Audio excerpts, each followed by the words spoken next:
The scorching Australian sun beat down on Glenelg Beach, casting long shadows across the golden sand. It was January 26, 1966, Australia Day, and the beach was teeming with families enjoying the holiday. Among them were the Beaumont children, Jane, 9, Arna, 7, and Grant, 4. Their laughter echoed across the shore as they splashed in the waves, oblivious to the dark shadow looming over their future. Little did anyone know that this ordinary day would soon become etched in Australia's collective memory as one of its most haunting mysteries. The Beaumont children had been given permission by their parents, Jim and Nancy, to visit the beach alone for the first time. It was a small taste of independence, a reward for their good behavior. The children left their home in Somerton Park at 10 a.m., carrying with them a few shillings for snacks and bus fare. Their mother's last words to them were a reminder to be home by noon. Those words would haunt her for decades to come. As the clock struck noon, Nancy Beaumont glanced out the window, expecting to see her children returning home. The street remained empty. She reassured herself, thinking they might have lost track of time. But as minutes turned to hours, her concern grew into a gnawing fear that clawed at her insides. By 3 p.m., panic had set in. Jim Beaumont raced to the beach, his heart pounding with each step. He scanned the crowded shore, desperately searching for a glimpse of his children's familiar faces. But they were nowhere to be found. It was as if the earth had opened up and swallowed them whole. The police were called, and within hours, a massive search operation was underway. Detective Frank Morris, a seasoned investigator with piercing blue eyes and a perpetual frown, took charge of the case.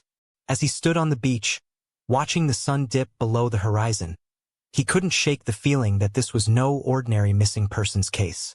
The first breakthrough came when a postman reported seeing the children walking away from the beach around 10:30 a.m. He described them as being in the company of a tall, thin-faced man with short blonde hair. The children seemed relaxed and happy, showing no signs of distress. This sighting would become the cornerstone of the investigation, and the mysterious blonde man, the prime suspect. As days turned into weeks, the Beaumont case gripped the nation. Every Australian household felt the pain of the grieving parents. The disappearance shattered the country's sense of security, marking the end of an era of innocence. Detective Morris worked tirelessly, following every lead, no matter how small, but each one led to a dead end. The case seemed to be a puzzle with missing pieces, a riddle without an answer. As months passed, theories began to emerge. Some believed the children had been abducted by a pedophile ring. Others whispered about a secret government experiment gone wrong. The truth remained elusive.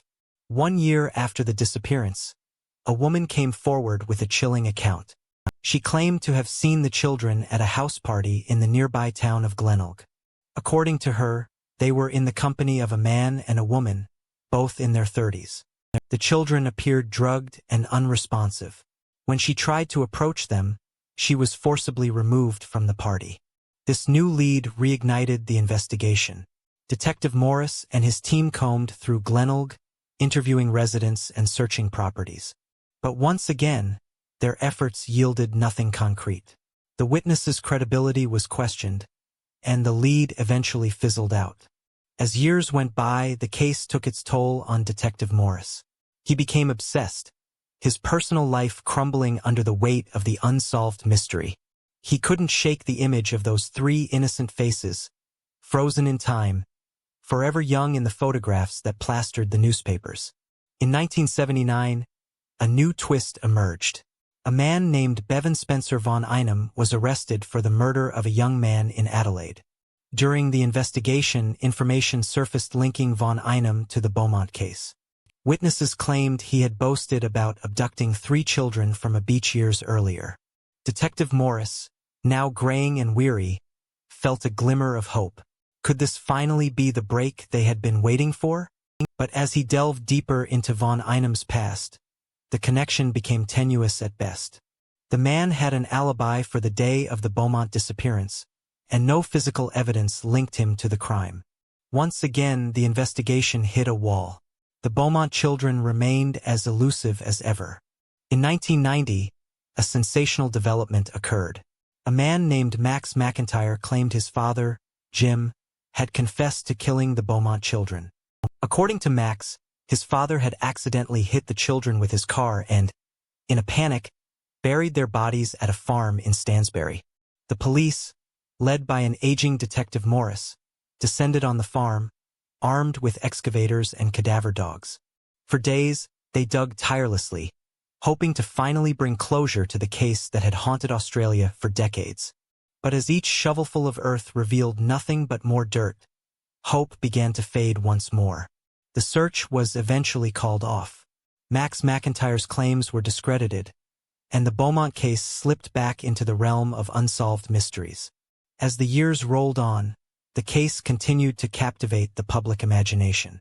Books were written, documentaries were made, and countless amateur sleuths tried their hand at solving the puzzle. But the truth remained as elusive as ever, locked away in the sands of time. In 2013, nearly half a century after the disappearance, a deathbed confession reignited interest in the case. A dying man claimed to have been part of a pedophile ring responsible for the abduction and murder of the Beaumont children. He provided detailed information about the location of their remains, leading to another excavation. But like all the leads before it, this one too led nowhere. The search yielded no bodies, no evidence, nothing but more questions. As Detective Morris, now long retired, watched the news coverage of the latest search, he felt a familiar ache in his chest. The Beaumont case had defined his career, consumed his life, and left him with a void that could never be filled. He thought back to that sunny day in 1966, to the 3 children laughing on the beach, blissfully unaware of the tragedy that awaited them. What had really happened to Jane, Arna, and Grant Beaumont? Where had they gone? Who had taken them? These questions had echoed through the decades, haunting not just the investigators and the Beaumont family, but an entire nation. The Beaumont children's disappearance had become more than just a crime. It was a symbol of lost innocence, a reminder of the darkness that lurks beneath the surface of even the sunniest days. As the sun set on another year without answers, Detective Morris couldn't help but wonder if the truth would ever come to light. Or would the Beaumont children forever remain Australia's most haunting mystery, their fate sealed in the sands of Glenelg Beach? The case of the Beaumont children serves as a stark reminder of the fragility of safety and the enduring power of hope. It continues to captivate and horrify in equal measure, a testament to the profound impact that 3 small lives can have on the consciousness of a nation. As long as there are those who remember, the search for Jane, Arna, and Grant will never truly end.